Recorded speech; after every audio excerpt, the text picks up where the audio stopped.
Bienvenidos a un nuevo video tutorial de química biológica. En esta oportunidad continuaremos con el tema 3 y haremos particular hincapié en los lípidos insaponificables. Dentro de este grupo habíamos visto que habían varios compuestos. Vamos a dedicarnos en este video a ver brevemente cuáles son las hormonas sexuales esteroideas. Presentaremos un breve resumen acerca de cuáles son las funciones biológicas más relevantes de las hormonas sexuales esteroideas femeninas y masculinas. La hipófisis es un órgano máster regulador de todas las otras glándulas del organismo. Controla funciones metabólicas a través de, por ejemplo, hormonas como la hormona de crecimiento, la tirotrofina, la prolactina. Y ahora vamos a ver la implicancia que tienen estas hormonas adenohipofisiarias sobre las gónadas.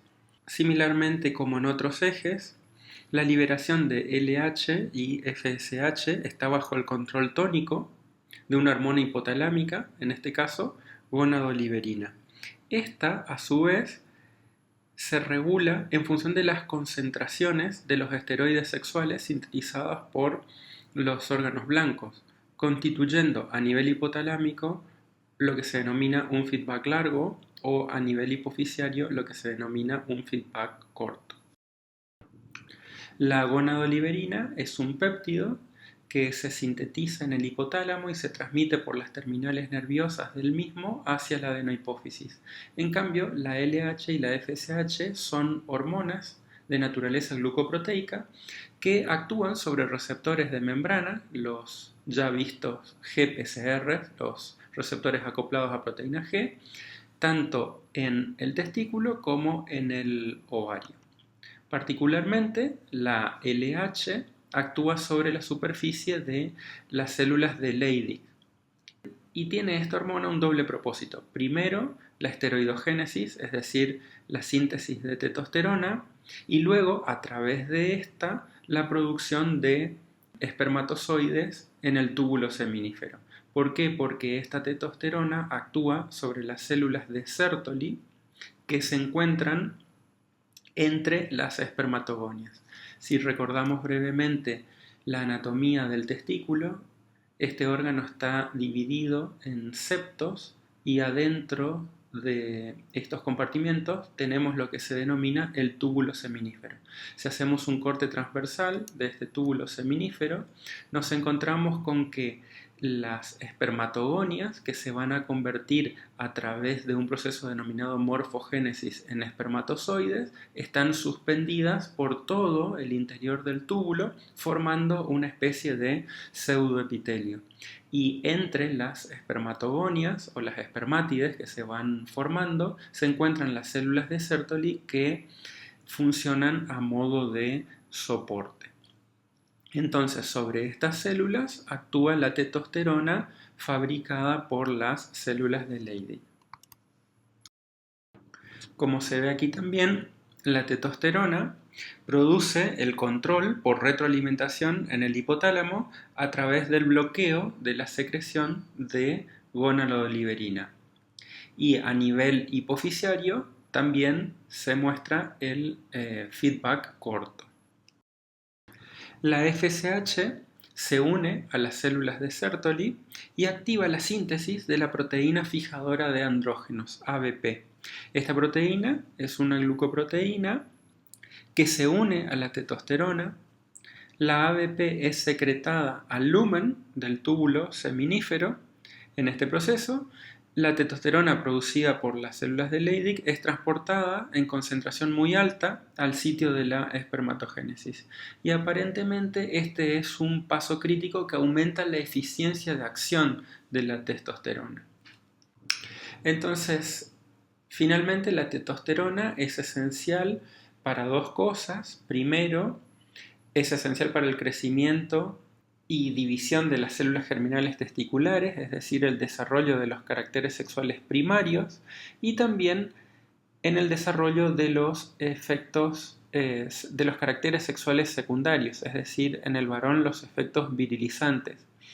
Tiene efectos sobre el crecimiento del pelo en los lugares propios del hombre, como el pubis, la cara, el tórax, la espalda. Tiene efectos sobre el desarrollo de la musculatura, sobre el engrosamiento de la voz y sobre la constitución de la matriz ósea, que es mucho más resistente en el hombre que en la mujer. Pasamos ahora a la descripción de los esteroides sexuales femeninos. En la mujer, la gonadoliberina también produce la síntesis de LH y FSH, pero estas dos hormonas tienen influencia sobre el desarrollo de lo que se denomina el ciclo sexual femenino.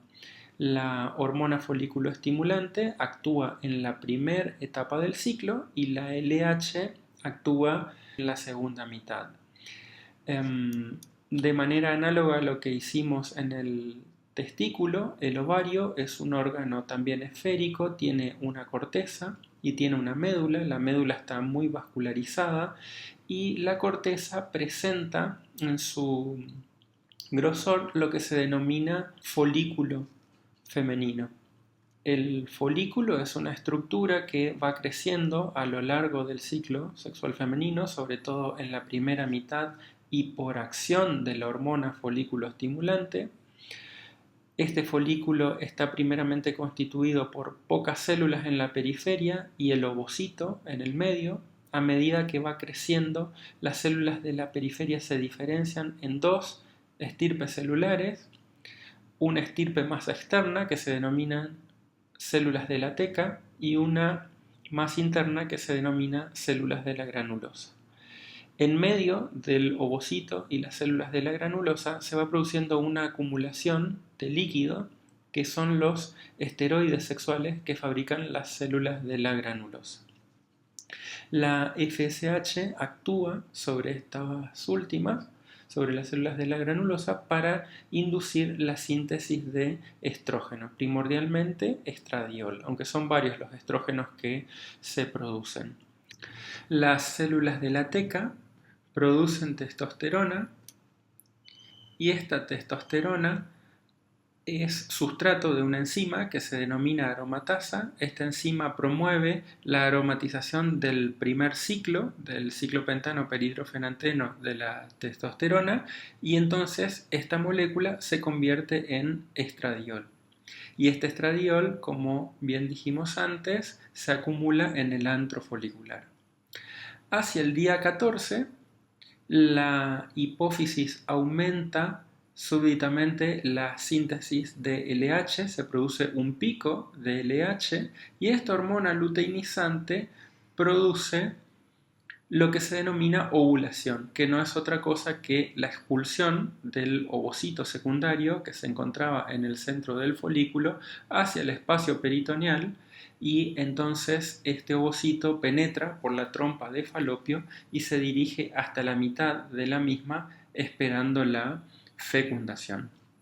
La hormona luteinizante induce en las células de la teca la síntesis de un gestágeno como es la progesterona.